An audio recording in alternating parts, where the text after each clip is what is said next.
రామచంద్రాపురం అశోక్ నగర్లోని శ్రీ వరసిద్ధి వినాయక దేవాలయంలో గణేష్ నవరాత్రి ఉత్సవాలు అంగరంగ వైభవంగా కొనసాగుతున్నాయి. ఉత్సవాల్లో భాగంగా ఘననాథుడి దశావతారాల్లో ఒకటైన వామన అవతారంలో అలంకరించి భక్తులకు కటాక్షానందం పంచారు. బాలాపూర్లో ఘననాథుని విగ్రహం ఎలా వైభవంగా ఉంటుందో అదే తరహాలో అశోక్ నగర్లో కూడా అలాంటి విగ్రహాన్ని గణేష్ ఉత్సవ కమిటీ సభ్యులు ప్రతిష్ఠించినట్లు వారు తెలిపారు. అందువల్ల బాలాపూర్ వెళ్లి దర్శనం చేసుకోలేని భక్తులు ఇక్కడికి వచ్చి పూజలు చేసి నమస్కరించుకుంటారని తెలిపారు. 40 సంవత్సరాలుగా నిరంతరాయంగా నవరాత్రి ఉత్సవాలు ఘనంగా జరుగుతున్నాయని 20 ఏళ్ల క్రితం గణనాథుడి ప్రతిష్ఠ జరిగినట్లు వారు గుర్తు చేశారు.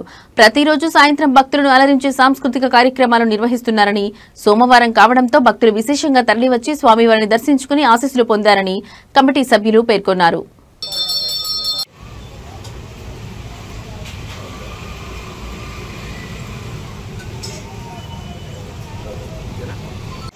పారాయణ జరుగుతుంది. హనుమాన్ చాలీసా పారాయణ ఉదయం 10:30కి ప్రారంభమవుతుంది. అందరూ కూడా ఇచ్చవలసిందిగా కోరుతున్నాం. రేపు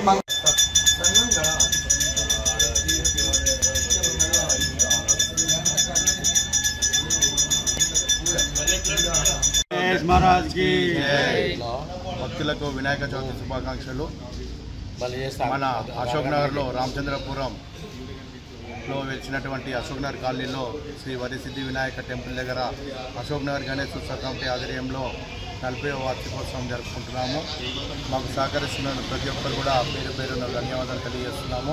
ఇది 40వ సంవత్సరము 24 ఎత్తైనటువంటి బాలాపూర్ గణేష్ లాంటిదే మన దగ్గర కూడా పెట్టాము. ప్రతి సంవత్సరం కూడా 2 విగ్రహాలు సేమ్గా ఉంటాయి. గత 40 సంవత్సరాల నుంచి కనివిని ఎరగని విధంగా మన సంగారెడ్డి జిల్లాలోనే అతి వైభవంగా ఈ నవరాత్రి ఉత్సవాన్ని నిర్వహిస్తున్నాము. ప్రతిరోజు కూడా మూల విరాళికి అవతారాలతో ప్రతిరోజు కూడా ఉదయం అభిషేకం ఉంటుంది. వివిధ రకాల అలంకరణతో స్వామివారి కొలువుదీరి ఉంటున్నారు. ప్రతిరోజు కూడా ఉదయం 4:30 అభిషేక కార్యక్రమము, 6 గంటలకు అలంకరణ, సాయంకాలం 4 గంటలకి గణపతి హోమము, 6 గంటలకి నిత్య పూజ కార్యక్రమము మరియు 7 గంటలకి స్వామివారి నగర సంకీర్తనకై పల్లకి సేవ కార్యక్రమం ఉంటుంది. మరియు అనంతరము కనివేని ఎరగని విధంగా పంచార్తి కార్యక్రమం ఉంటుంది. సుమారు 2000 నుంచి 3000 మంది ఇక్కడ పంచార్తి కార్యక్రమంలో పాల్గొంటారు. మరియు ముఖ్యంగా శుక్రవారం రోజున అన్న సమారాధన కార్యక్రమం ఉంది. ఈ యొక్క అన్న సమారాధన కార్యక్రమాన్ని కాటా కృష్ణగౌడ్ గారు ప్రతి సంవత్సరం నిర్వహిస్తున్నారు. మరియు 6వ తారీఖు అనంత చతుర్దశి పురస్కరించుకొని స్వామివారి ఊరేగింపు అలంకారాల సందర్భంగా ఇక్కడ ప్రతిరోజు కూడా వారాన్ని అనుసరించి ఆదివారం సూర్యనారాయణమూర్తి, సోమవారం పరమశివుడు, మంగళవారం ఆంజనేయ అవతారం, ఆ విధంగా వారాన్ని అనుసరించి ప్రతిరోజు కూడా ఆయా దేవుడిని బట్టి అలంకారం జరుగుతూ ఉంటుంది. లేదా ఒక్కొక్క సంవత్సరం అంటే ప్రతి సంవత్సరము కూడా అలంకారాల తీరు మారుస్తూ ఉంటాం. ఈ సంవత్సరం వర్ణనాతీతంగా ఉండాలని చెప్పేసి దశావతారాలను ఎన్నుకోవడం జరిగింది.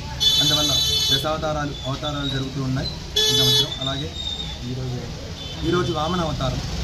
దశావతారాల్లో మొట్టమొదటిది మత్స్యావతారం, 2వది కూర్మావతారం, 3వది వరాహావతారం, 4వది వామనావతారం, 5వది పరశురామావతారం, 6వది రఘురాముడు.